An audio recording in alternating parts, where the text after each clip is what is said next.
주제, 39번 주제. 선천적으로 시각장애를 가진 사람은 39번. 선천적으로 시각장애를 가진 사람은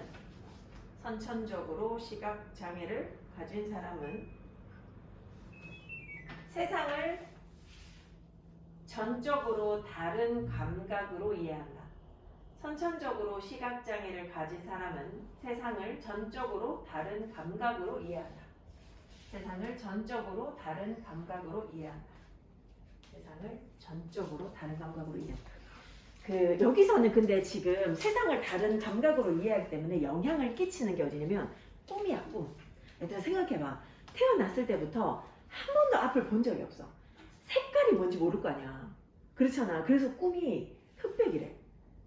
칼라 있는 꿈을 꾸지 못한다. 그거를 내가 어디서 봤거든. 그래서 보고 그럴 수 있겠다 싶었거든. 근데 예전에 내가 TV에서 뭘 봤냐면 실화였는데 어떤 영국인인데 그 사람이 이제 태어날 때부터 시각장애인이었어. 근데 이제 성장해가지고 이제 결혼도 했어. 와이프도 있고 한데 근데 어쨌든 뭐 손으로 만지면 얼굴이 어떤지 뭐 사람들이 우리 엄마가 어떻게 생겨 아빠가 어떻게 생겨 이런지 막 이런 건 알 거 아니야. 대충은 알겠지만 정확하게는 잘 모르잖아. 근데 이 사람이 되게 좋은 기회에 수술을 받게 돼가지고 시력을 찾게 됐어.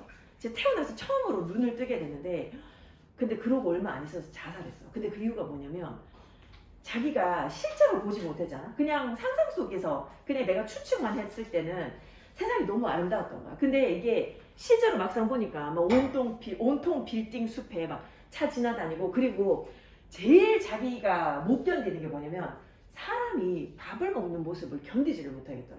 그래가지고 왜 그러냐 하니 와이프가 옆에서 먹는데 그 먹는 모습이 너무 징그럽다는 거야. 너무 보기 싫고. 그러니까 이 사람은 누군가가 밥을 먹는 모습이 어떤 거라는 걸 한 번도 생각해 본 적도 없을 것이고 본 적이 없었으니까 아무튼 뭐 그런 얘기 하더라고. 아마도 얘들아 우리 보통 보면 이제 뭐 괜찮다가 이제 눈이 안 좋아져가지고 그런 사람들도 있지만 태어날 때부터 그랬던 사람들은 실제로 만약에 뭔가를 보게 되면 그게 정신적으로 굉장히 충격이 된다. 뭐 그래서 다시 눈이 멀었으면 좋겠다. 막 그런 식으로 얘기도 하기도 하고 그랬었나 봐. 되게 우리가 생각할 수 없는 세상을 살고 있을 거야. 그지? 완전 다른 감각으로. 그리고 알지? 하나의 감각이 죽으면 다른 감각이 엄청 활발해진대. 그래서 이제 청각이나 후각이나 미각이나 이런 거 엄청 발달해 있을 거야. 자, 인간인데 어떤 사람이냐면 born without sight야. 시력 없이 태어난 사람들. 처음 태어날 때부터 앞을 못 봤던 사람들. 그 사람들은 are not able to collect. 뭐를 모을 수가 없어. 시각적인 경험을 수집할 수가 없어. 시각적인 경험이 없어. 그래서 그들은 세상을 이해를 하기는 하는데 어떻게? 전적으로 뭘 통해서? Through their other senses. 다른 감각으로 이해할 거야. 그지? Other, 복수명사. 완전 다른 감각으로 아마 이해를 할 거야. 그래서 그 결과 태어날 때부터 앞을 못 본 사람들은 그지? 태어날 때부터 앞을 못 본 사람들 with blindness at birth. 태어날 때부터 못 봤던 사람들은 develop an amazing ability. 아주 놀라운 능력을 형성하는데 그게 뭐 하는 능력이야? To understand the world. 이 세상을 이해하는 놀라운 능력을 형성해. 근데 이 세상은 어떻게 이해하는 거야? Through the collection of experiences and memories. 경험이나 기억의 수집을 통해서 이 세상을 갖다가 이해하는데 근데 이 경험이나 기억이 어디서 오는 거야? 이러한 비시각적인 감각에서 오는 거야. 경험을 해도 얘들아 우리가 만약에 체육대회를 구경을 한다. 앉아서 너네 이제 구경하면서 눈으로 다 보잖아. 근데 소리만 들으면서 그 상황을 경험한다고 생각해봐. 우리가 눈으로 보면서 하는 경험과 굉장히 다를 거라고. 그래서 이런 비시각적인 경험, 비시각적인 감각, 거기서 오는 경험과 기억, 자신만의 어떤 방식의 경험과 기억이야. 이것을 모아서 그걸 가지고 이 세상을 이해하는 능력을 발달시켜 나갈 수밖에 없는 거야. 자, 그리고 요게 이제 기본적인 이야기를 하고 있고 요 밑에는 구체적으로 꿈에 대해서 얘기해. 시각장애인의 꿈에 대해서. The dreams of a person. 자, 이 사람의 꿈이야. 어떤 사람? Who has been without sight since birth. 태어날 때부터 앞을 보지 못했던 이 사람. 이 사람의 꿈은 can be. 어떨 수 있어? 자, as A, as B. as A, as B. B만큼 A 하다. as A, as B. B만큼 A 하다. B만큼 생생하고 상상력이 있을 수 있어. 근데 이 B가 뭔데? Those 꿈들이야. 꿈들. The dreams. 근데 누구의 꿈들? Of someone with normal vision. 정상적인 시각을 가지고 있는 사람의 꿈만큼 생생하고 창의력이 있을지도 모른다는 거야. 그럴 수 있다라는 거야. 근데 아마 형태는 없겠지. 형태는 명확하지 않을 거야. 색깔도 마찬가지야. 자기 방식으로 뭔가 생생한 꿈을 꾸기는 꿀 거야. 근데 아마도 그게 어떤 구체적인 형태나 색깔로 나타나진 않을 거야. 하지만 그들은 독특해. 그지? 이 사람들이 꾸는 꿈들은 독특할 거야. 왜냐하면 그들의 꿈이. 왜 독특해? 왜냐하면 그들의 꿈은 are constructed, 구성되어지거든. 뭘로부터? From the non-visual experiences and memories. 이 비시각적인 경험과 기억으로부터 구성되어지거든. 자, 근데 어떤 경험과 어떤 기억이냐 하니 they have collected. 그들이 수집한 경험. 그들이 수집한 기억. 그래서 비시각적인 경험과 기억. 그것으로부터 꿈이 구성되어지기 때문에 굉장히 독특할 거야. 우리는 상상할 수 없지. 어떤 방식일지. A person with normal vision. 이 정상적인 시각을 가지고 있는 사람은 아마도 친한 친구에 대해서 꿈을 꿀 거야. 근데 그 혹시 민주 꿈에 서윤이 나온 적 있지? 꿈을 잘 안 꿔. 그래? 서윤이는 꿈에 나온 적 있어, 민주? 그래. 영재 친구 꿈에 나온 적 있어? 야, 나는 어제 토끼 꿈을 꿨어. 내가 길 가는 데 있잖아. 토끼 한 마리가 내 눈앞에서 새끼를 낳고 있더라고. 근데 새끼를 어떻게 낳냐면 이래가지고 퐁 하고 낳는데 밑에 새끼가 탁 나왔는데 그 새끼를 나한테 그 새끼를 나한테 주고 갔어. 근데 있잖아. 그래갖고 내가 얘를 어떻게 해야 될지 몰라가지고 데리고 있는데 근데 어느 순간 이 새끼가 애가 된 거야.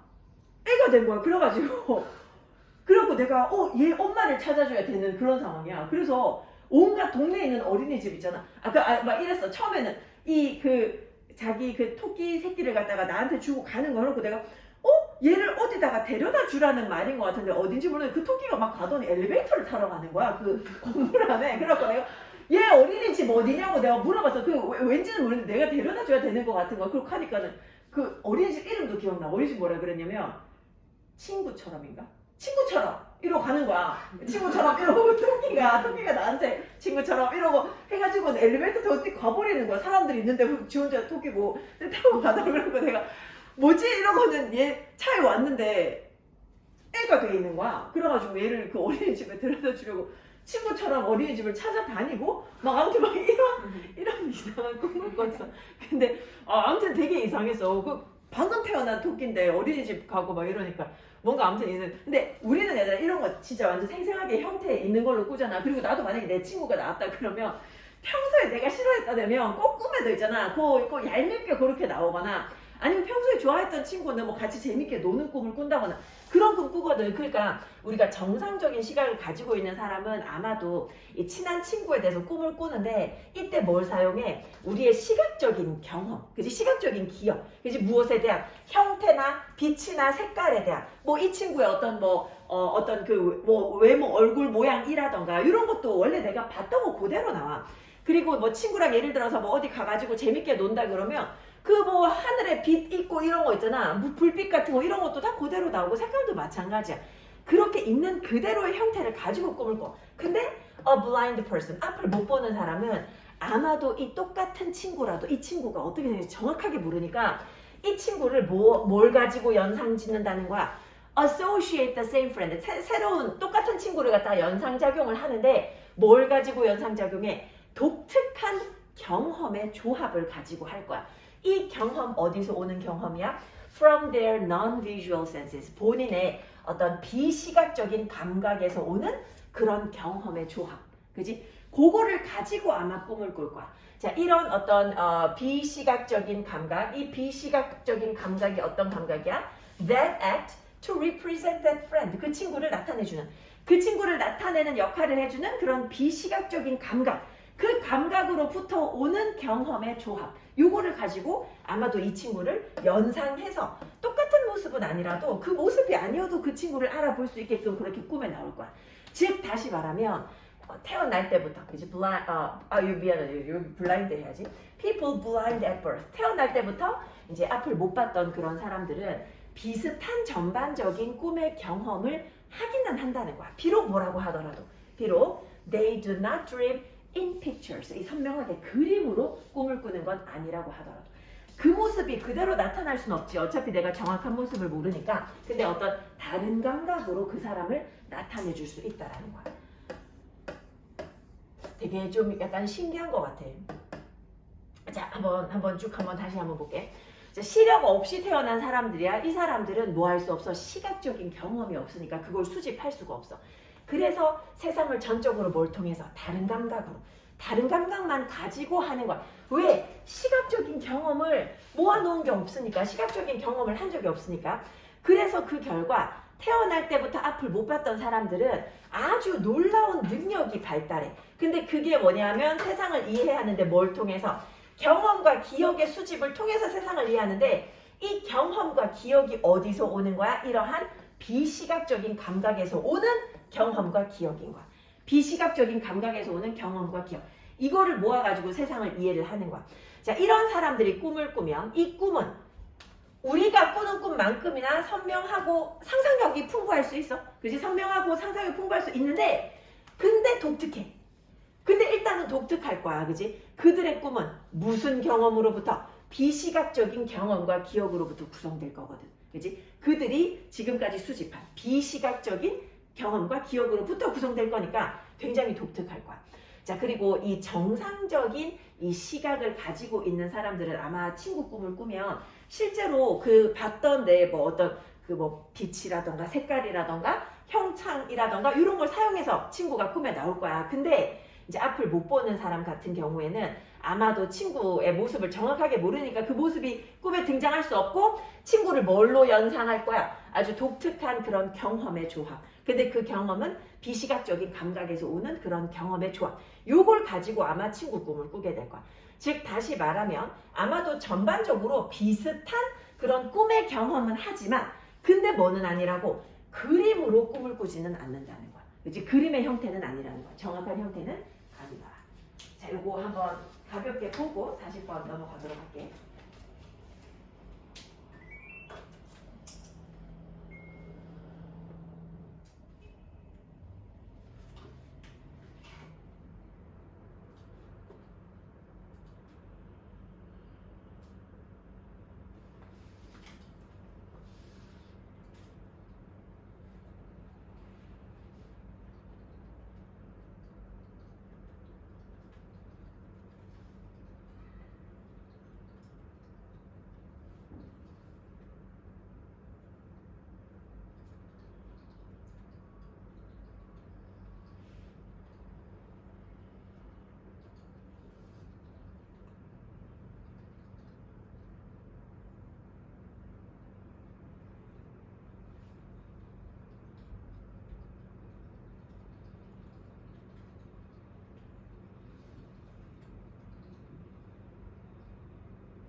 자, 40번 주제 밑에 있어. 40번 주제 밑에 있어. 40번 요거는 밑에 요거 줄여놓은 거. 근데 요거 중요한 부분만 한번 해보면 핵심은 요거야. 권위가 있는 부모의 아이들이 학업 성취가 좋다. 요거야. 권위가 있는 부모의 아이들이 학업 성취가 좋다. 근데 그 이유는 두 가지로 여기 나오지. 권위가 있는 부모의 아이들이 어려움에 기꺼이 대처하려고 한다는 거 첫 번째. 두 번째, 부모의 적극적인 관여에 영향을 받는다는 거. 그러니까 부모가 학업에 관여 많이 한다는 거. 이 두 가지야.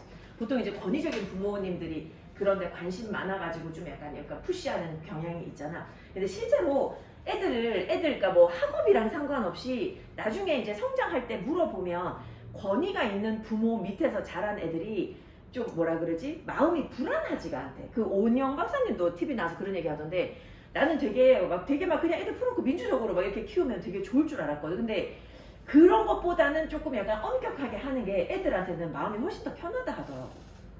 부모님 어때? 권위적이셔? 권위적인 거?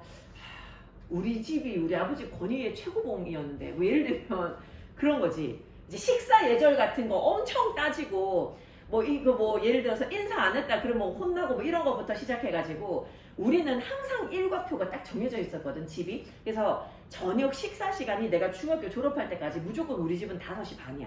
저녁 식사를 5시 반에 해. 이유는 뭐냐면 먹고 나서 밤에 공부해야 된다고.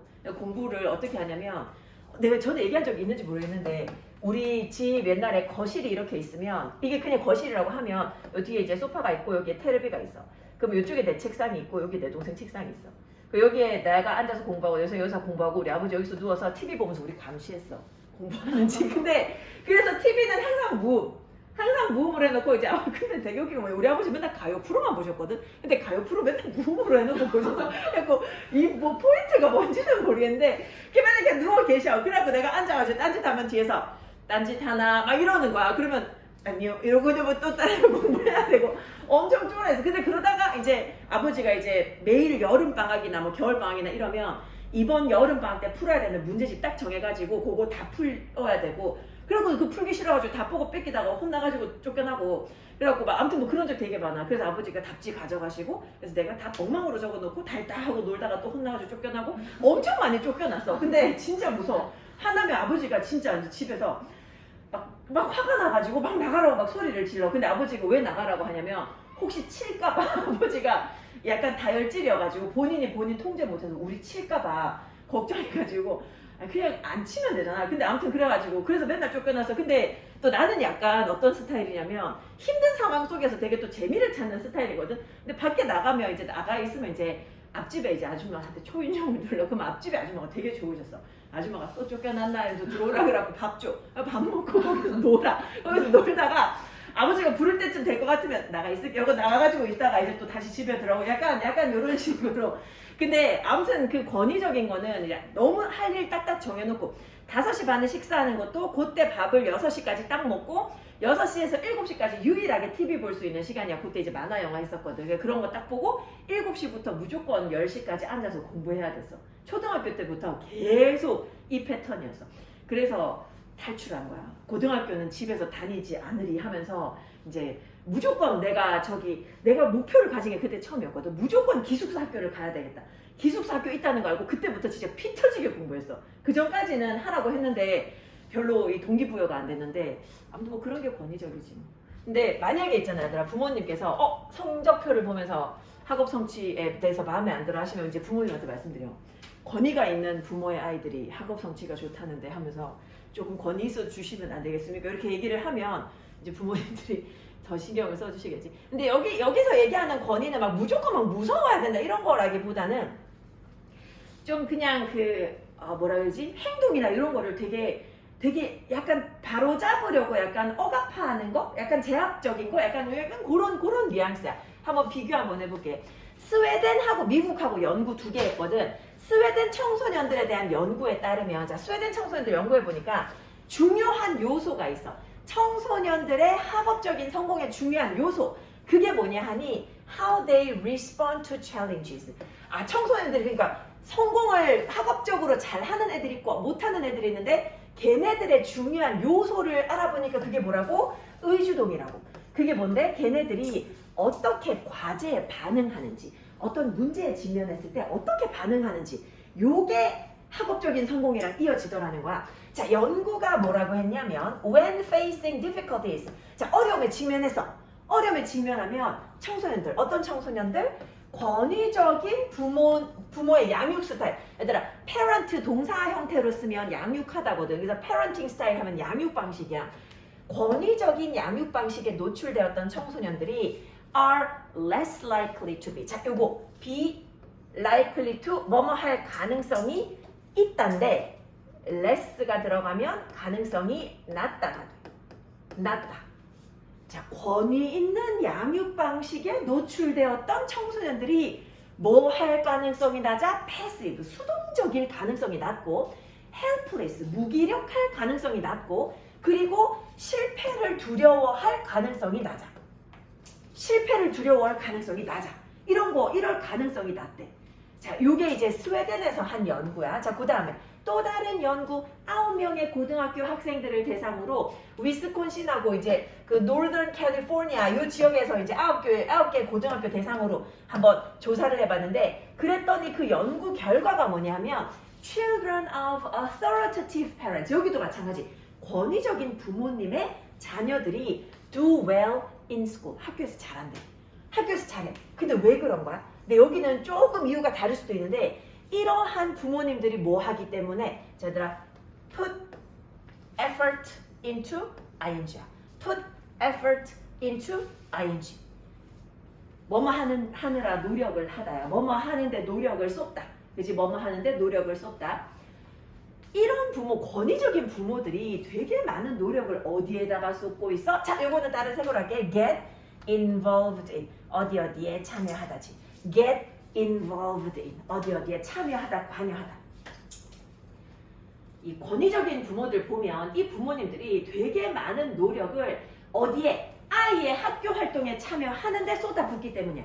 부모가 학교 활동에 관여를 많이 해. 자, 즉 다시 말하면 권위적인 부모님들은 are significantly 특히 more likely to 뭐 할 가능성이 높다고. 자, 얘들아 be likely to 가능성이 있다라 그랬어. 근데 아까는 less였지. 지금은 more야. 이건 높다라고 해야지. 가능성이 높아. 뭐 할 가능성 높아? help their children with homework. 그 숙제를 도와줄 가능성이 높아. 자, 이거 일단 1번. 자, 숙제 도와줄 가능성 높고 그 다음에 또 두 번째. 학교 프로그램에 참여할 가능성이 높아. 세 번째, to watch their children in sports. 스포츠 경기에 자녀가 참여할 때 지켜볼 가능성이 높고 그리고 네 번째, 학생들, 자녀를 도와줄 가능성이 높아. 자녀가 뭐 하는 거? help students select courses. 이제 선택 과목 같은 거 할 때, 과목 선택할 때 그거 도와줄 가능성도 되게 높아. 부모님이 이제 정보 같은 거 얻어와가지고 야, 이 과목 들으면 성적 잘 나온다더라. 걔네들도 그런 거 있어. 작년에 들었던 애가 뭐 무슨 실험 해가지고 A 받았다더라. 너도 그 똑같은 실험을 해라. 뭐 이런 거 있잖아. 부모님들끼리 그런 거 있지. 자, 게다가 these parents, 이러한 부모들은 are aware of, 뭐도 알고 있다고 what their children do. 자녀가 뭐 하고 있는지 알고 있어. 그리고 how they perform in school. 학교에서 어떻게 공부하는지도 알고 있다는 거야. 얼만큼 하는지도 알고 있다는 거야. 마지막으로 이 권위적인 부모들이 또 보통 뭘 칭찬해 주냐면 이 학업적인 우수함을 칭찬을 되게 잘해줘. 공부 잘하면 특히 이제 좋아하면서 칭찬하는 거야. 그리고 뭐도 칭찬 많이 해주냐면 이 열심히 한 것의 중요성에 대해서 칭찬을 많이 한대. 얘가 이제 근면하게 했다. 그 보면 알잖아. 그지? 근면하게 열심히 했다. 그러면 거기에 대해서 칭찬을 많이 한다는 거야. 뭐보다? Than other parents do. 다른 부모들이 그러는 것보다. 다른 부모들이 그러는 거, 다른 부모들이 칭찬하는 것보다. 그지? 다른 부모들이 이런 거에 대해서 칭찬하는 것보다도 학업이랑 근면 성실에 대해서 칭찬을 더 많이 한다는 거. 이거 진짜 맞는 것 같아. 근면 이런 거 되게 중요하게 생각하거든. 보통 권위적인 부모님들은. 나는 초 6년, 그 중 3년, 고 3년, 12년 동안 학교를 한 번도 결석한 적 없거든. 너네 결석 개근했어, 개근? 요즘에 근데 했어. 요즘에 근데 개근이 막 되게 중요한 가치가 아닌데 우리 때는 그게 엄청 중요한 가치였어. 그래서 아프다 그러면 아버지가 아파도 학교 가서 엎드려 있어라 이래가지고 학교 끌고 가가지고 근데 또 희한하게 학교 가서 또 좀 있으면 또 괜찮아. 그래서 학교 가면 낫는구나 막 이런 생각으로 학교 갔었는데 그런 거 엄청 중요하게 생각해. 나는 그 12년 동안 학교, 학원 그리고 뭐 해야 되는 이런 거잖아. 한 번도 빠진 적 없어. 진짜 결석 이런 거 한 번도 안 했어. 근데 단점이 뭐냐면 그래갖고 대학교 갔잖아. 아무도 날 통제하지 않잖아. 학교 안 갔어. 학교 1학년 때 안 가가지고 1학년 때 그 1학기 기말고사 때 시험을 쳐야 되니까 교실에 앉아있으니까 교수님이 날 보고 훔칫하시더라고. 자네는 누군가 하면서. 왜냐면 한 학기 동안 모습을 드러내지 않았다가 이게 너무 억압하면 나중에 이게 폭발하면 그게 더 무섭더라고. 근데 뭐 여기서는 어쨌든 전반적으로 권위적인 부모가 훨씬 좋다라는 얘기를 하고 있어. 그지? 얘들아, 권위적인 부모에 대해서 지금 실험 두 방식으로 해서 두 가지를 알아봤어. 그지? 위에 스웨덴에서 알아낸 건 뭐냐 하면 이 학업 성취가 좋은 애들 보니까 뭐 하더라고? 과제가 주어졌을 때 거기에 반응하는 방식이 남다르다는 거야. 근데 얘네들의 특징이 뭐라고? 자, 지금 보니까 학업 성취 잘해. 근데 얘네들 보니까 뭔가 과제가 주어졌을 때 반응하는 방식이 달라. 근데 얘네들의 특징이 뭐였냐면 권위적인 양육 방식에서 자라났다는 거야. 근데 이런 애들이 과제가 주어졌을 때 이제 도망가려고 한다거나 무기력하게 있다거나 아니면 실패할 걸 두려워할 가능성이 적다는 거야. 희한하게도. 그치? 그리고 또 다른 연구는 미국에서 한 거야. 여기서는 이제 권위적인 부모의 자녀들이 학업이 좋아서 알아봤더니 여기서는 포인트가 뭐라고 미국에서는 지금 부모들이 아이들의 학교 활동에 되게 참여를 많이 한다는 거지. 참여하는데 많은 노력을 쏟아붓더라. 그래서 숙제도 도와줘, 학교 프로그램도 참여해, 학교에 애들 뭐 운동한다 그러면 가서 구경하고, 선택 과목 고르는 것도 도와주고, 그지? 그리고 자녀가 학교에서 뭐 하는지, 애들 지금 보면 의주동이지? 학교에서 뭐 하는지, 그리고 얘네들 어느 정도로 하는지, 이런 것도 다 알아낸다는 거지. 그지? 그리고 이제 두 가지, 이 학업적인 우수함과 그리고 열심히 하는 것의 중요성. 요거를 갖다가 그 누구보다도 더 칭찬을 많이 하더라. 자, 요거 가볍게 한번 보고 41, 2번 요거 하나만 더 하도록 할게.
자, 41, 2번 한번 펴볼래?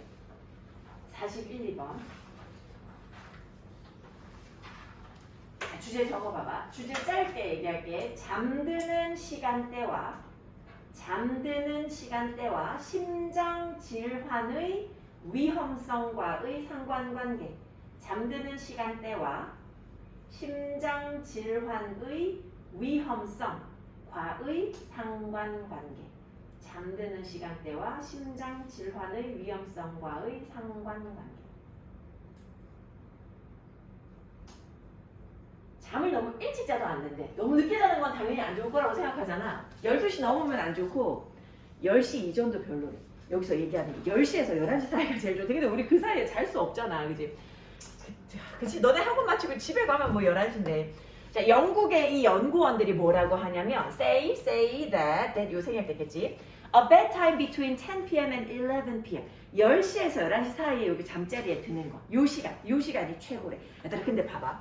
is best야. 우리 근데 이렇게 잘 안 쓰지. 야, 네가 최고다. You are the best 하잖아. 그치? 더를 보통 붙이잖아. 최상급에는. 근데 붙이지 않는 경우도 있는데 대표적으로 어떨 때 그렇게 쓰냐 하면 한번 들어봐봐 얘들아. 만약에 우물이 아니라 연못이 있어. 연못이 있는데 연못 뭐 밑에 뭐 땅이 뭐 이렇게 해서 이렇게 연못이 있다고 치자. 그러면 이제 우리는 뭐냐면 요 지점이 이 연못에서 가장 깊어. 그치? 가장 깊어. 비교 대상이 이 안에서야. 이 안에서 가장 깊어. 그러면 그냥 deepest라고 해. deepest 포인트. 요거 the deepest라고 표현 잘 안 해. deepest라고 하고 연못이 여러 개가 있는데 그 중에서 평균 수심이 얘가 제일 깊다 그러면 the deepest가 돼. 여러 개 중에서면 더를 쓰는데 하나 안에서는 더를 잘 안 써. 그래서 요것도 얘들아 시간대 중에서 시간이라는 건 하루에 24시간 시간이라는 건 똑같은 개념인데 그 중에서 한 시간대를 말했기 때문에 더를 붙이지 않은 거야. 이게 지금 중요해서 얘기하는 게 아니라 너네 궁금해할까봐 얘기하는 거야. 최상급인데 왜 더가 붙지 않았나요? 할까봐. 자, 일단 그 요 시간대가 최고래. They say. 자, 그들은 뭐라고 하냐면 이 연구 요거까지만 하면 되니까 힘내봐. 그들이 말하기를 people 어떤 사람들 who go to sleep between these times. 이 시간대에 잠드는 사람들은 have a lower risk of heart disease. 더 낮은 위험을 가지고 있대, 심장질환에. 얘들아, 그 low, 형용사 low의 비교급이다, 그지? 형용사 low의 비교급. 더 낮은 심장질환의 위험성을 가지고 있다. 자, 6년 전에 연구원들이 데이터를 수집을 했어. 요 데이터가 뭐에 관한 거? 수면 패턴에 관한 거. 8만 명의 이 자원봉사자들 데리고 실험을 했어. 이 실험자들한테 시켰어. 이 실험자들, had to wear. 뭐 해야만 했어? 차야만 했어. 지금 특별한 시계를 차야만 했어. 7일 동안. 7일 동안 특별한 시계를 찼어. 그래서 연구원들이 could collect data, 데이터를 수집할 수 있도록 on their sleeping and waking times, 잠드는 시간하고 일어나는 시간에 대해서 요 시계 가지고 데이터를 측정을 했어. 자, 8만 명이야, 8만 명. 근데 과학자들이 그러고 나서 이 사람들의 건강을 갖다가 계속해서 감시했어. 모니터했어. 자, 근데 이 중에 3천 명의 자원봉사자들이 나중에 심장 문제가 왔어. 나중에 심장 문제를 보인 사람들이 있어서 이제 그래서 요 사람들에 대해 가지고 잠자는 시간이랑 비교를 해본 거야. They went to bed earlier. 이 사람들은 거의 잠자리에 더 일찍 들거나 더 늦게 들었어. 뭐보다? 이상적인 10시에서 11시 요 시간 틀보다도. 10시에서 11시보다 일찍 잠들거나 더 늦게 잠드는 사람들이 이 심장 질환 걸릴 확률이 높다는 거야. One of the authors of the study. 자, 이 연구의 그 연구원 중에 한 명인 DP라는 사람. 이 사람이 자신의 연구에 대해서 그리고 무엇의 효과? 잠자는 시간의 효과. 근데 봐봐요, 얘들아. 이게 뭐냐면 이펙트 나왔잖아. 우리 이펙트나 효과, 영향 나타내는 것 중에 임팩트, 인플루언스 요런 단어의 특징은 뒤에 of, on이 나와. of, on이 나와. 근데 요거 각각의 의미가 있어. 뭐뭐의, 뭐뭐에 대한. 그래서 이펙트, 임팩트, 인플루언스 이런 단어 나오면 뒤에 of, on부터 잡아놓고 해석하면 편해. 잠자는 시간의 뭐에 대한? 우리 심장 건강에 대한 영향에 대해서 이 사람이 말을 해줬어. 연구해보고 나서 이제 얘기를 해줬어. 근데 이제 뭐라고 하냐면 he said, 말하기를 the study, 이 연구가 사실 우리한테 정확하게 원인을 제시해줄 수는 없어. 그지? 그냥 8만 명 시간, 잠자는 시간, 일어나는 시간 그 기록을 해놨는데 나중에 그 중에 3천 명이 이제 심장질환 걸려가지고 그 사람들의 잠자는 시간 패턴을 갖다가 확인해 본 거잖아. 그러면 이걸 가지고 우리가 정확한 그 결과에 대한 원인을 얘기할 수는 없어. 그것만 가지고 원인은 몰라. 심장질환의 원인은 모르지만 하지만 그것이 제시하는 바가 뭐라고? Early or late bedtimes. 일찍 잠들거나 늦게 잠드는 게 뭐 할 가능성이 있다? Be likely to 오늘 많이 나오지. 근데 여기에 more까지 들어갔으니까 높다 되는 거지. 뭐 할 가능성이 높다고? 우리의 생체 시계를 방해할 가능성이 높다는 거야. 우리한테는 바이오리듬이라는 게 있잖아. 그치? 생체 리듬이라는 게 있는데 이 잠자는 시간이 이것보다 일러도 그렇고 더 늦어도 그렇고 이 리듬이 깨진다는 거야. With negative consequences. 그리고 이게 뭘 가지고 온다는 거야? 우리의 심장 혈관 건강에 부정적인 결과를 가지고 온다라는 거야. 얘들아, cardio, 요게 심장이야. vascular, 요게 이제 혈관이고 심장 혈관 질환에 부정적인 결과를 가지고 오더라. 자, 그리고 그가 말하기를 he said that it was important, 중요하대. 뭐가 중요해요? 가짜 주어지. 가짜 주어. 뭐가 중요하냐면 자, 우리의 신체가 요게 가주어지. 가주어. 요게 가주어가 아니라 의미상 주어. 요게 진짜 주어. 의미상 주어, 진짜 주어. 뭐 하는 게 to wake up to the morning light. 아침 햇살에 일어나는 게 중요하대. 우리 신체가 아침 햇살에 몸이 깨어나는 거. 그게 중요하고 그리고 또 뭐라 그래서 지금 he said that and that이지. 그리고 또 그가 뭐라 그래? That the worst time to go to bed. 잠자리에 드는 최악의 시간. 우리 모두 이때 잠들지. Was after midnight. 12시 넘어가면 최악의 시간이래. 왜? 왜냐하면 it may reduce. 이것이 줄일 수 있어서. The likelihood of seeing morning light. 아침 햇살을 볼 가능성을 줄일 수 있어서. 야, 정말 다행인 건 그래도 얘들아. 너네는 어차피 잠을 얼마 못 자니까 아침 햇살 어차피 보잖아. 그나마 다행인 건지 모르겠는데 뭐 그렇다는 거지. 그리고 이 아침 햇살이 결국 뭐 해줘? Which resets the body clock. 우리의 생체 시계를 재설정해 준대. He added that. 그리고 그가 더하기를. 우리는 무엇의 위험을 가지고 있어? 심혈관 질환의 위험을 가지고 있어. 만약에 뭐 한다면? 만약에 우리 생체 시계가 is not reset properly. 적절하게 재설정되지 않는다면.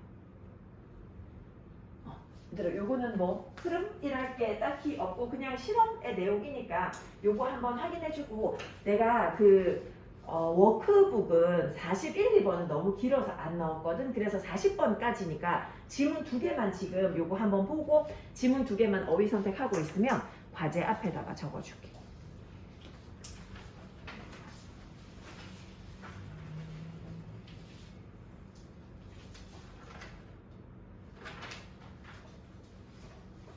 소연이 근데 아까 미디움을 매체라고 해놓고 왜 다른 단어로 적었어?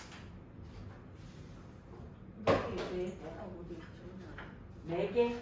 아 매개를 매더라고 저. 야, 매대는 그거 아니야? 그 백화점 가면 매장 앞에 펼쳐놓은 매대. 아.